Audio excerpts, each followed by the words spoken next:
اسلامی امارت سخندوی د شریعت د الله د دین لخر د امت فتو عزت سمعنا واطعنا لا اله الا الله. دریم درس: جهاد د مسلمانانو د دینی خزانې د ساتنې تر ټولو ستره وسیله ده چې له امله هم د مسلمانانو دین او اسلامي فرهنګ ساتل کیږي او هم سر، مال، عزت او ابرو.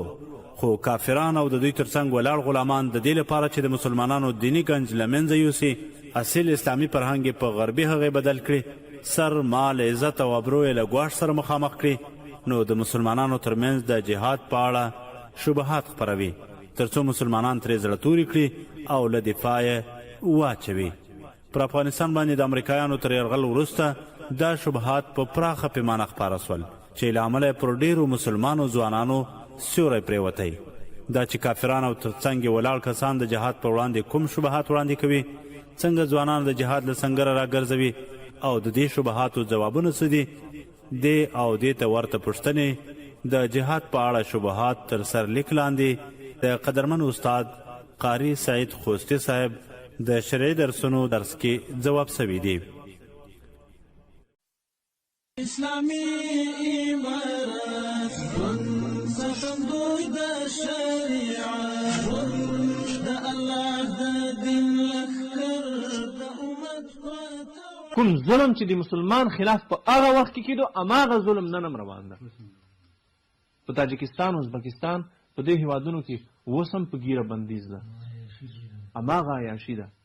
حج ته اوس هم د 40 کلنۍ نه مخکې څوک نشي تللی، لمونځ بند ده، جومات ته تلل بند دي، اسلامي شاعر تر ګواښ لاندې دي. هماغه ډول چې د روسانو په وخت کې، بلکې د روسانو په وخت کې فکر نه کوم چې په لمانځه دې بندیز وي، نه بود. ولې؟ ځکه روسانو د خپل تګ نه مخکې دلته داسې خلک وروزل چې هغه د دوی نه وروسته هم د دوی د اهدافو دپاره جګړه کوي.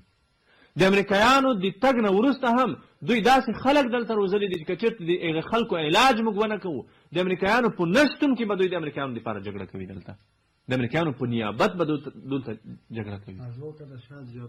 او د هغوی نه به ډېر سخت وي، د هغوی نه به ډېر زیاتره سخت دي. عملا امریکایانو په تېرو 18 کالونو کې چېرته د ښځه زندان ته نه وه وړې، او که بیا چېرته وړې وه هم سر عامې نه وه وړې، پټه به یې وړه او بیا به یې راخلاصه کړه. نن په هلمند کې د یو کور ته دغه د انګریز غلام چې ځان افغان هم بولي، دا د امریکایانو په ملګرتیا د یو کور ته ور اوړي او ښځې وړي او بیا اعلان هم کوي په څرګنده چې دا د القاعدې غړي وي، او دفاع هم کوي. په ټولنیزه میډیا کې دوی لګیا دي، د خبرې دفاع هم کوي. یعنې سپین سترګي دې حد ته ورسېده. هغه انګریزان دومره سپین سترګي نه وو، هغوی به بخښنه هم وغوښته او ښځه به هم راخوشي کړه.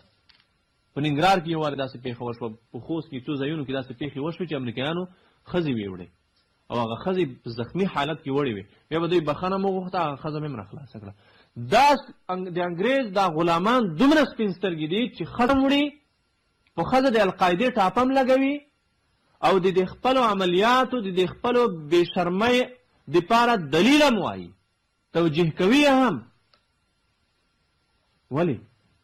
ځکه دغه خلک انګریز همداسې وروزل، صلیبیانو همداسې د موږ تاسې دپاره وروزل چې دوی به دومره د اسلامي ارزښتونو، دومره د دې ملت دشمنان وي چې د دې ملت د په خلاف جګړه کې به دوی دومره سپین سترګي وي چې داسې بې شرمه کارونو ته به دوی بیا توجیه هم کوي او استدلال به هم ورته وایي. دا خو د فکري جګړې او د عسکري جګړې ترمنځ توپیرونه وو. د فکري یرغل څخه وقایه، څنګه موږ تاسو د فکري یرغل څخه ځان ساتلی شو؟ وقایه یې څه ده؟ د خپل ملت څنګه ژغورلی شو؟ مخنیوی د دې جګړې څنګه کولی شو؟ د فکري جګړې دپاره، د مخنیوي دپاره یوه بهترینه او تر ټولو مهمه لار چې ده هغه نظام لاسته راوړل دي. خو د دې نه مخکې یوه مهمه خبره دا زده کړئ چې فکري جګړه چې ده فکري جګړه سوله نه مني. عسکري جګړه کې سوله کېږي، مصالحه هم کېږي، اوربند هم کېږي، خو په فکري جګړه کې سوله نه کېږي. په فکري جګړه کې د مقابل لوري سره سوله نه کېږي او د دشمن فکري جګړه هغه وخت بندېږي چې کله په دې دواړو طرفونو کې یو طرف کاملا شکست وخوري. څو پورې چې یو طرف کاملا شکست نه وي خوړلی فکري جګړه نه بندېږي. کله چې مسلمان چې د دې فکري جګړې هدف ده دا کاملا شکست وخوري، یو مسلمان کاملا انګریز شي، کاملا د اسلامي ارزښتونو په خلاف ودرېږي، دشمن شي، بس فکري جګړه ختم شو. او یا فکري جګړه هغه وخت ختمېدلی شي چې مسلمان کاملا د کفر، ارتداد، سیکولریزم، الحاد په مقابل کې بری ترلاسه کړي او کاملا هغه وټکول شي. سیکولریزم وټکول شي، الحاد وټکول شي، لادینیت وټکول شي. هغه وخت بیا دا جګړه د منځه ځي. د دې نه مخکې دا جګړه د منځه نه ځي. په دې جګړه کې سوله نه کېږي، صلح دا جګړه نه مني. نبی کریم صلی الله علیه وسلم ته د مکې مشرکین ډېر په تنګ شول، د پیغمبر علیه السلام د دعوت نه په تنګ وو. پیغمبر علیه السلام سره په هغه وخت کې توره نیزه نه وه، مقاومت یې نه و پیل کړی، مسالمت آمیز سوله ییز دعوت و. او دعوت هم په دې ډول چې ای خلکو دا د بتانو عبادت مه کوئ، د یو الله عبادت وکوئ، د خپلې لوڼې مه ښخوئ، یو بل سره ظلم مه کوئ، یو بل مه وژنئ، د یو بل سره محبت او وروري وکوئ. دغه دعوت و. د دې دعوت نه هم دوی تنګ وو. دغه مشرکین ارجمه شول ابو طالب ته. ابو طالب چې و دا د پیغمبر علیه السلام تره و، پیغمبر علیه السلام سره ډېر کومکونه کړي وو. ورته وایي چې ای ابو طالبه ګورې دا وراره دې پوهې که که چېرته په دې مکه مکرمه کې موږ به د مکې مکرمې ټولې نجونې ارجمه کړو چې کومه یوه ښایسته جینۍ ده هغه جینۍ دې د انتخاب کړي، موږ به یې دته ورکړو. موږ به د مدینې د مکې مکرمې ټول مالونه ارجمه کړو چې څومره مال دی غواړي دته به یې ورکړو، څومره وخان غواړي، څومره سره زر غواړي، کوم شی چې دی غواړي دته به یې موږ ورکړو. خو د موږ په بتانو پسې دې نه غږېږي، دا خپل دعوت دې پرېږدي، جوړجاړی دې وکوي. قرآن کې الله تعالی فرمایي ودوا لو تدهن فیدهنون. دوی غواړي چې یو څه نرم شه، یو څه ګزاره وکوه، تم دې موږ په خدایانو پسې خبرې مه کوه، موږ به یې هم نه کوو. راځئ یو جوړجاړی به وکوو. خو پیغمبر علیه السلام ته ابو طالب چې کله راغی دغه خبره یې ورته وکړه، ورته وایي چې وراره ګورئ موږ هم ډېر په تکلیف یو در سره، تم په تکلیف یې، لږه ګزاره وکړه. پیغمبر علیه السلام یې ته وفرمیل والله یا عمي لو وضعوا الشمس في يميني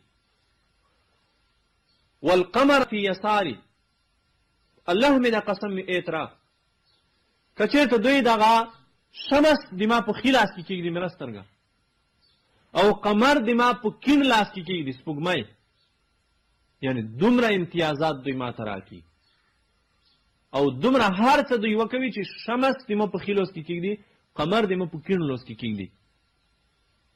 على ان اترك هذا الامر، په بدل د دې کې چې زه دغه دعوت پرېږدم، دا دعوت پرېږدم.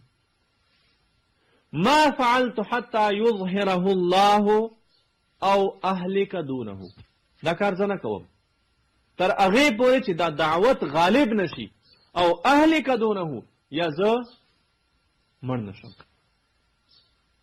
یا زه مړ نشم، او یا تر څو پورې چې زه مړ نه وم او یا مې دا دعوت غالب کړی نه وي، دی کار پرېښودونکی زه نه یم.